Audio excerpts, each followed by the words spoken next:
Hello students, good evening to all of you. Welcome to your YouTube channel Birsa Munda classes.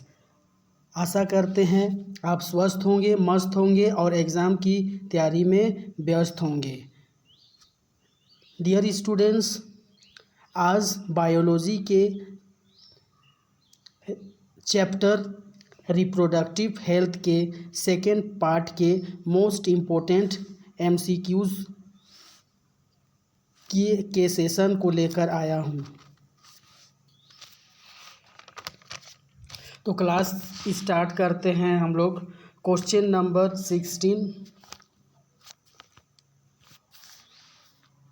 तो question number 16 कह रहा है, which one of the following is most widely accepted method of contraception in India at present. यानी कह रहा है, निम्नलिखित में से कौन सा वर्तमान में भारत में गर्भ निरोधक की सबसे व्यापक रूप से स्वीकृत विधि है। First option is diaphragm, second option is UIDS, third option cervical caps, fourth option tubectomy. तो सबसे पहले ऑप्शन की तरफ रुख करते हैं। फर्स्ट ऑप्शन जो है डायाफ्राम, यानी श्वसन तंत्र में डायाफ्राम एक बहुत ही महत्वपूर्ण भूमिका निभाता है। जब हम सांस लेते हैं तो हमारा डायाफ्राम सिकुड़ता है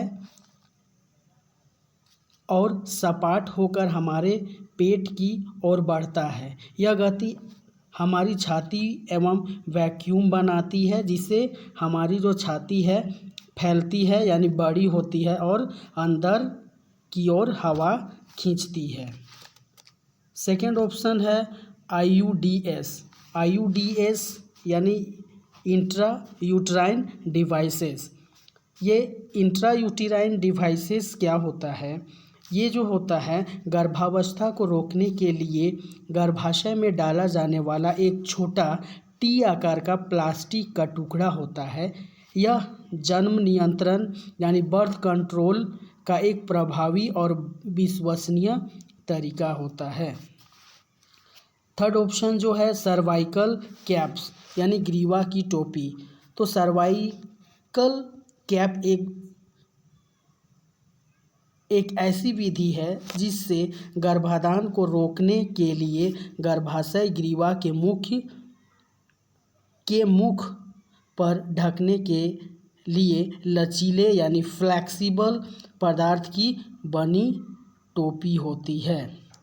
और लास्ट ऑप्शन जो है ट्यूबेक्टोमी, यानी ट्यूब से बना और टोमी महिला की जो नसबंदी होता है उसे कहा जाता है। यानी इसमें क्या होता है, फीमेल्स में या महिलाओं में गर्भ निरोधक का एक अस्थायी तरीका है।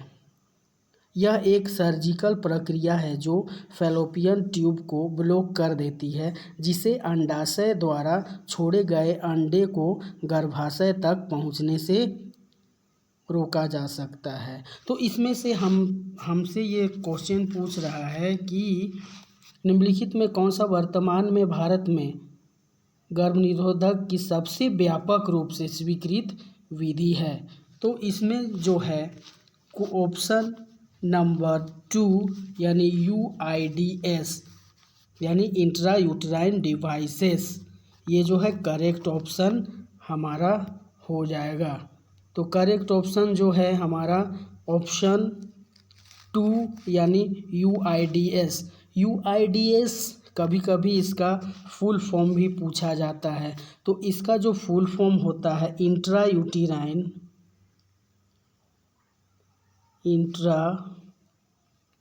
यूट्राइन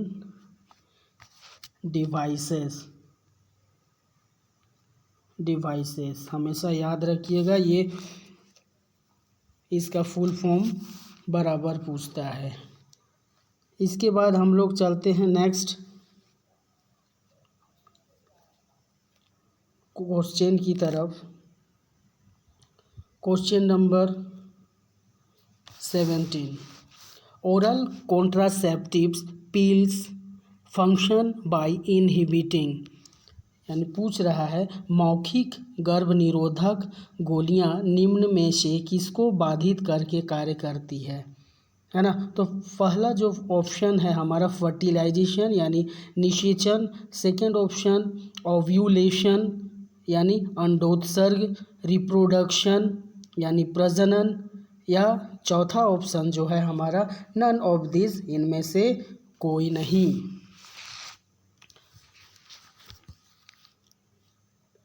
तो इसमें जो हमारा करेक्ट ऑप्शन होगा कि मौखिक गर्भ निरोधक गोलियों में निम्न में से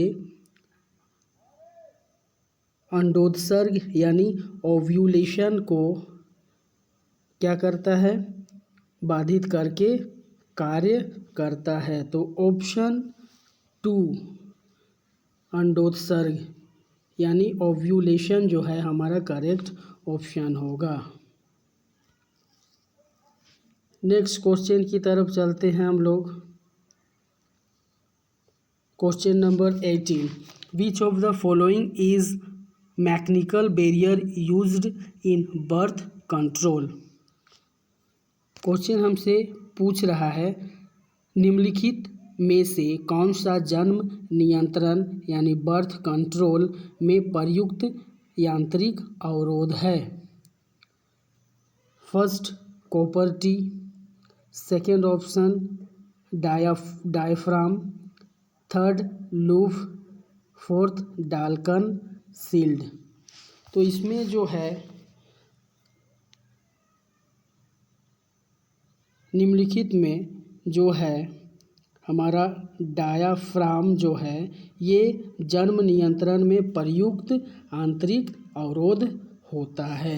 तो यहाँ पे जो है करेक्ट ऑप्शन हमारा हो जाएगा 18 नंबर का जो करेक्ट आंसर जो होगा option 2 diaphragm.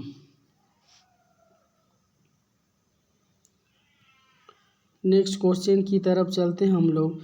Question number 19, which one is method of birth control. जन्म नियंत्रण यानी बर्थ कंट्रोल की कौन सी विधि है। First option is IVF ET, second HTF, third GIFT, fourth IUDS। तो IVF यानी इन विट्रो फर्टिलाइजेशन होता है। IVF in vitro fertilization, in vitro fertilization होता है। GIFT गैमीट फैलोपियन ट्रांसफ़र होता है। और IUDS यानी इंट्रा यूट्राइन डिवाइसेस। तो इसमें जो करेक्ट ऑप्शन होगा ऑप्शन 4 IUDS यानी intra uterine devices. Correct option जो है ऑप्शन नंबर 4 IUDS यानी intra uterine devices. Next question number 20 की ओर चलते हैं हम लोग। Which is related to males. पुरुषों से कौन सा संबंधित है। क्वेश्चन पूछ रहा है इनमें से पुरुषों से कौन सा संबंधित है। First option is there 1 oral pills यानी मौखिक गोलियां, वैसेक्टोमी यानी पुरुष नसबंदी, ट्यूबेक्टोमी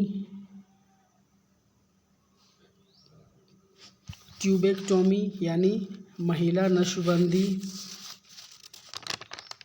और फोर्थ जो है इनमें से कोई नहीं। तो इसमें से जो करेक्ट ऑप्शन हमारा होगा, देखिए यहाँ पे ऑप्शन ए जो है ये ओरल पिल्स जो है ये फीमेल में से रिलेटेड है, ठीक है। ट्यूबेक्टोमी जो है फीमेल से रिलेटेड है। तो यहाँ पे बच रहा है एक ही option, option two option two जो है हमारा करेक्ट ऑप्शन होगा, यानी पुरुषों से जो संबंधित जो ऑप्शन है उसमें पुरुष नसबंदी यानी vasectomy, option to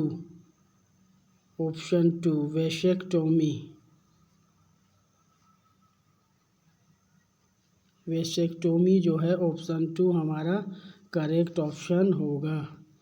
next question की तरफ चलते हैं। Question number 21, progesterone present in contraceptive pills is mean for, यानी गर्भ निरोधक गोलियों में मौजूद प्रोजेस्टेरोन किसके लिए है। यहाँ पे गर्भ निरोधक गोलियों में जो मौजूद प्रोजेस्टेरोन है वो किसके लिए है। First option is checking ovulation, यानी ओव्यूलेशन की जांच करना।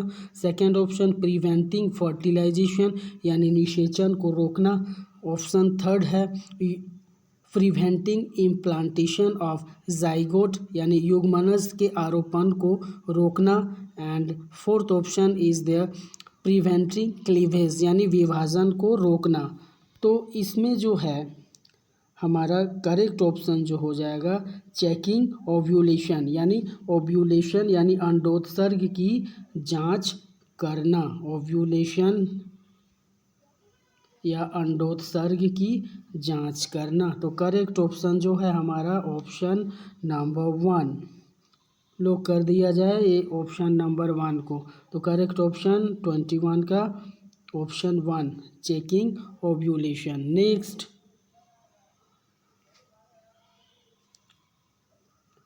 क्वेश्चन की तरफ चलते हम लोग। 22, most important component of oral contraceptive is, यानी मौखिक गर्भ निरोधक का सबसे महत्वपूर्ण घटक जो है क्या है इसमें।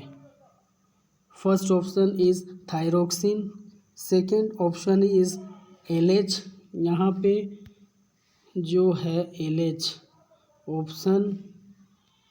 ऑप्शन टू जो है यहाँ पे एलएच है, एलएच यानी ल्यूटिनाइजिंग हार्मोन।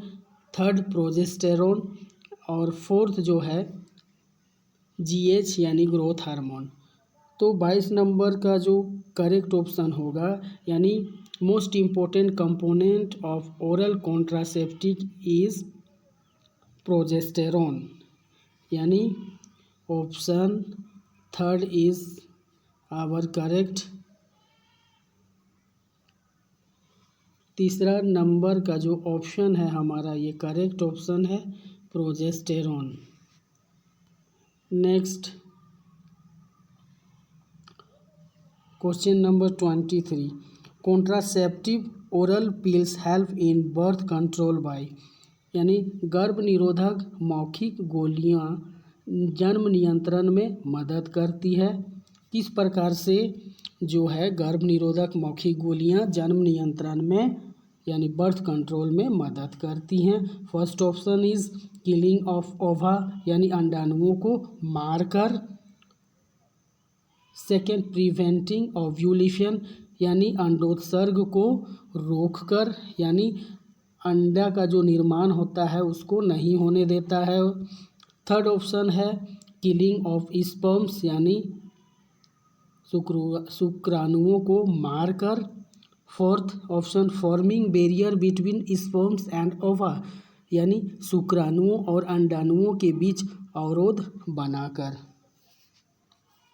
तो इसमें से जो करेक्ट ऑप्शन हमारा हो जाएगा क्या हो जाएगा, ऑप्शन नंबर 2 यानी प्रिवेंटिंग ओव्यूलेशन, यानी अंडोत्सर्ग को रोककर बर्थ कंट्रोल किया जाता है या जन्म नियंत्रण में मदद करती है। नेक्स्ट क्वेश्चन की तरफ रुख करते हैं हम लोग। Question number 24, medical termination of pregnancy act was passed in India in, यानी भारत में गर्भ समाप्ति अधिनियम कब पारित किया गया था। Option 1951, 1961, third 1971, fourth option 1981। तो करेक्ट ऑप्शन इज ये जो भारत में गर्भ समाप्ति अधिनियम जो पारित किया गया था 1971, यानी ऑप्शन थर्ड 1971 जो है हमारा करेक्ट ऑप्शन होगा। Next question number 25, prenatal diagnostic technique regulation and pro misuses act was passed in, यानी प्रसव पूर्व निदान तकनीक है ना, प्रसव पूर्व निदान तकनीक या विनियमन और दुरुपयोग रोकथाम जो अधिनियम था वो कब पारित किया गया था। First option is 1990, second option 1992, third option 1993, fourth option 1994। तो यहाँ पे जो है करेक्ट ऑप्शन जो होगा प्रसव पूर्व निदान तकनीक अधिनियम जो है पारित किया गया था हमारा 1994 को पारित किया गया था। नेक्स्ट क्वेश्चन की तरफ चलते हम लोग। Contravention of prenatal diagnostic technique is punishable with, यानी प्रसव पूर्व निदान तकनीक का उल्लंघन दंडनीय है। यानी जो प्रसव से पूर्व जो निदान तकनीक का उल्लंघन करने के लिए क्या दंड दिया जा सकता है। First option is 5 years imprisonment, यानी 5 वर्ष का जेल या कारावास। दो है second option is 5 years imprisonment and ₹1 lakh fine. Third option 5 years imprisonment and 1 lakh fine and cancellation of medical registration and licence. Fourth option जो है नन, यानी 5 वर्ष का कारावास। सेकेंड ऑप्शन है 5 वर्ष कारावास और 1 लाख रुपये जुर्माना। थर्ड ऑप्शन जो है 5 वर्ष कारावास और 1 लाख रुपये जुर्माना और मेडिकल पंजीकरण और लाइसेंस रद्द करना, और इनमें से कोई नहीं। तो इसमें से जो करेक्ट ऑप्शन है हमारा option third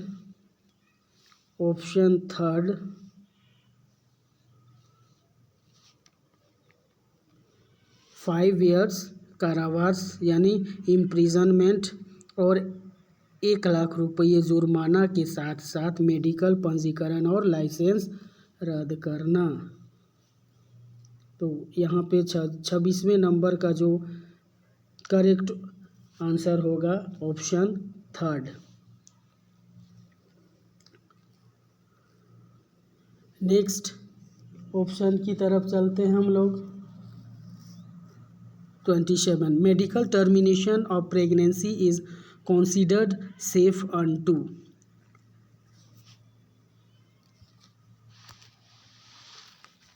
safe up to यहाँ पर unto नहीं, safe up to यानी medical termination of pregnancy is considered safe up to, यानी गर्भावस्था का जो चिकित्सीय समापन सुरक्षित माना जाता है। 4 weeks first option, second option 8 weeks, third option 12 weeks, fourth option 18 weeks।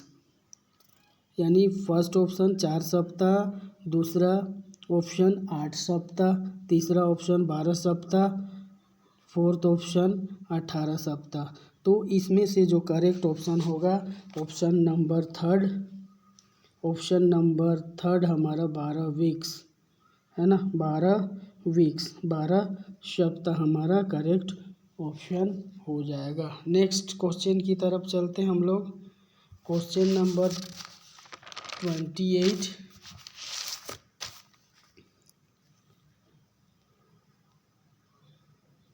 In which condition medical termination of pregnancy is allowed? किस स्थिति में गर्भावस्था की चिकित्सीय समाप्ति की अनुमति है?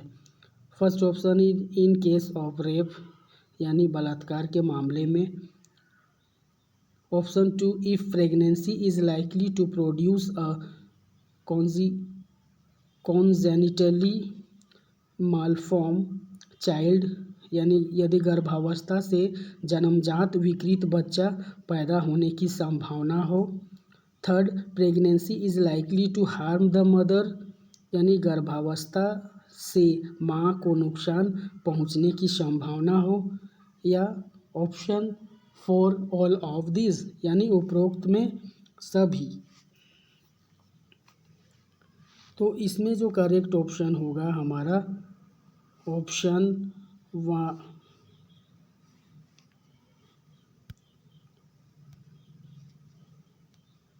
ऑप्शन 1 होगा, ऑप्शन 2 भी होगा, ऑप्शन 3 भी होगा, ऑप्शन 4 यानी all of this, all of this correct option.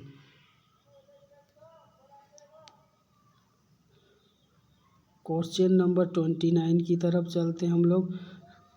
Question number 29 जो है, the test which is used for study of genetic and metabolic defects of an unborn baby is called,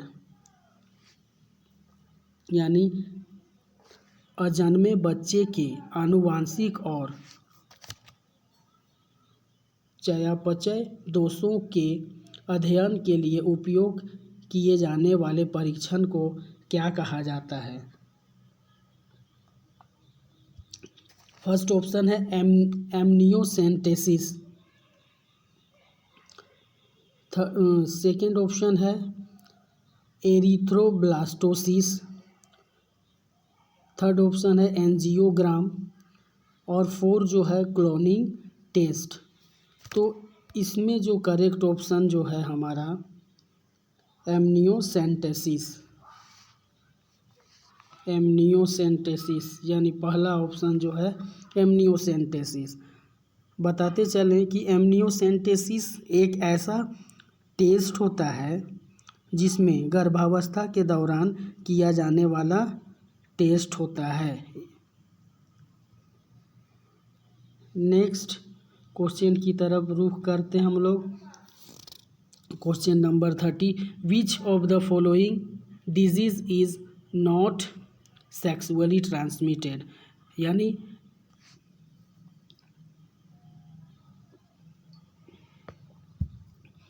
निम्नलिखित में से कौन सी बीमारी यौन संचारित नहीं होती है? First option is gonorrhoea, second option is syphilis, third option is herpes and 4 option is malaria. तो इनमें से जो ऑप्शन 1, ऑप्शन 2, ऑप्शन 3 ये तीनों जो हैं सेक्सुअली ट्रांसमिटेड डिजीज़ होते हैं, सेक्सुअली ट्रांसमिटेड डिजीज़ होते हैं। जबकि ऑप्शन 4 मलेरिया जो होता है यौन संचारित रोग नहीं होता है। तो हमारा जो करेक्ट ऑप्शन होगा option number 4, option number 4 malaria. तो आंसर जो होगा option 4 malaria, malaria. Next question की तरफ चलते हैं हम लोग।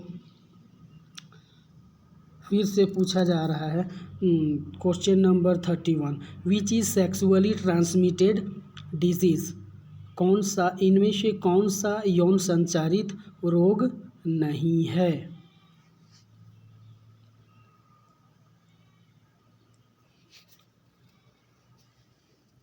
तो इनमें से जो है कौन सा यौन संचारित रोग नहीं है? First option is gonorrhoea, second option is urethritis, option C AIDS, option 4 all यानी सभी। तो इसमें जो करेक्ट ऑप्शन होगा इसमें से गोनोरिया, यूरिथ्रिटिस, एड्स, ऑल यानी ऑप्शन नंबर 4 जो है करेक्ट ऑप्शन होगा। 31 नंबर क्वेश्चन का करेक्ट आंसर जो होगा option 4 all of these. Next question की तरफ चलते हैं। गोनोरिया जो रोग होता है ये किसके कारण होता है? Gonorrhoea occurs due to protozoa, bacteria, virus या ईस्ट के द्वारा होता है।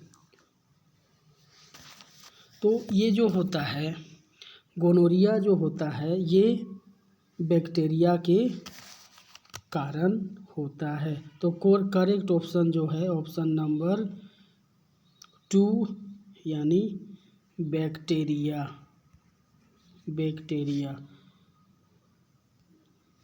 क्वेश्चन नंबर 33 HIV कॉजेज यानी HIV के कारण क्या होता है? सिफिलिस होता है, गोनोरिया होता है, एड्स होता है, हर्पीज़ होता है ना। HIV के कारण सिफिलिस होता है, गोनोरिया होता है, एड्स होता है या हर्पीज़ होता है। तो HIV के कारण जो होने वाला कौन सा बीमारी होता है? एड्स यानी option 3 is correct option AIDS. कभी कभी एड्स का फुल फॉर्म पूछा जाता है। तो एड्स का फुल फॉर्म क्या क्या होता है? क्या चीज सभी लोगों से रिक्वेस्ट है कि वो एड्स के फुल फॉर्म को कमेंट में आंसर देने का कोशिश करेंगे। और आज इसी के साथ आज का जो सेशन है वो यहीं पे समाप्त होती है। एक नए चैप्टर को लेकर कल दोबारा से हाजिर होंगे। तब तक के लिए यदि ये क्लास आपको अच्छी लगी हो तो लाइक, सब्सक्राइब और शेयर ज़रूर करें। धन्यवाद।